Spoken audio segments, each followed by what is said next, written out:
Evet kıymetli takipçilerim, herkese merhabalar. Kapya biber serasındayım.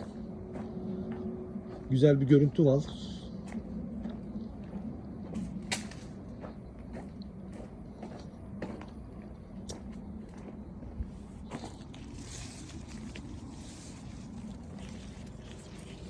Çiftlenmelerimiz de geliyor.